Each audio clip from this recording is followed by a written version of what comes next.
Hello दोस्तों, मैं पीयूष गोयल और आज के वीडियो में गाइस आपका स्वागत है। और गाइस आज हम देखने वाले हैं, अगर आप भी एक सैलरीड पर्सन हैं और आप भी चाहते हैं कि जो हमने सैलरी अर्न की है, जैसे मान लीजिए आपने 10 लाख रुपए आपकी एनुअल सैलरी है और आप भी चाहते हैं कि हम हमारी जो एनुअल सैलरी है उस पर अगर कोई टैक्स ना दें, विदाउट टैक्स पे किए बगैर हमारा जो टीडीएस वगैरह कटा हुआ है वो पूरा रिफंड आ जाए और हमको कोई टैक्स पे ना करने की रिक्वायरमेंट यहाँ पे हो जाए। ठीक है, तो कैसे आप ये कर सकते हो, कैसे आपको टैक्स प्लानिंग करनी है इसके लिए, ये मैं आपको इस वीडियो में पूरा गाइड करूंगा।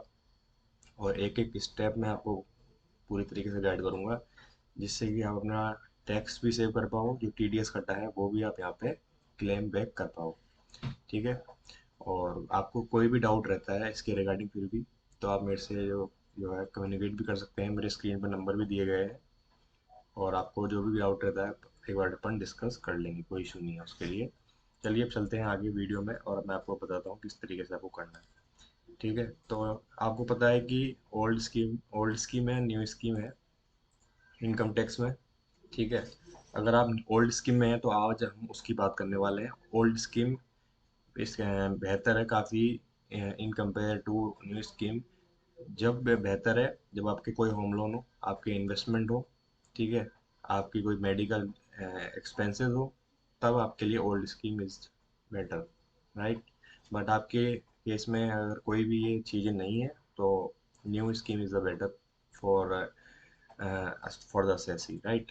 तो आपको क्या करना है, अगर आपकी 10 लाख रुपए यहाँ पे मान लीजिए सैलरी है, तो आपको किस तरीके से अपनी इनकम पर जीरो टैक्स पे करना है।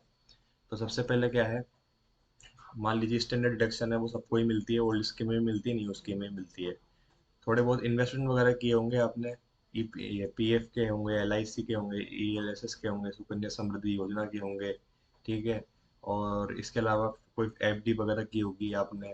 ठीक है, इसके अलावा कोई आपने म्यूचुअल फंड में इन्वेस्टमेंट किया होगा, 1.5 लाख रुपए तक डायरेक्ट आपको यहाँ पे एग्जाम्पशन मिल जाएगी, मैक्सिमम 1.5 लाख रुपए तक। ठीक है, उसके बाद आपके एटीटी मेडिकल इंश्योरेंस तो कहीं ना कहीं होते ही हैं, मेडिकल इंश्योरेंस वगैरह कुछ लिया होगा आपने, 50,000 तक के आपको यहाँ पे डिडक्शन मिल जाएगी। कितने हो गए, स्टैंडर्ड डिडक्शन 50, 1.5 लाख रुपए एटीसी, 2 लाख तो यहाँ हो गए आपके। एटीसीसी बी के अंदर नेशनल पेंशन इसका में आप 50,000 रुपये वहाँ डाल सकते हैं, दो और एक तीन। और 24 बी में 2 लाख रुपए तक का होम लोन का इंटरेस्ट के एग्जाम्पशन यहाँ पे आप ले सकते हो।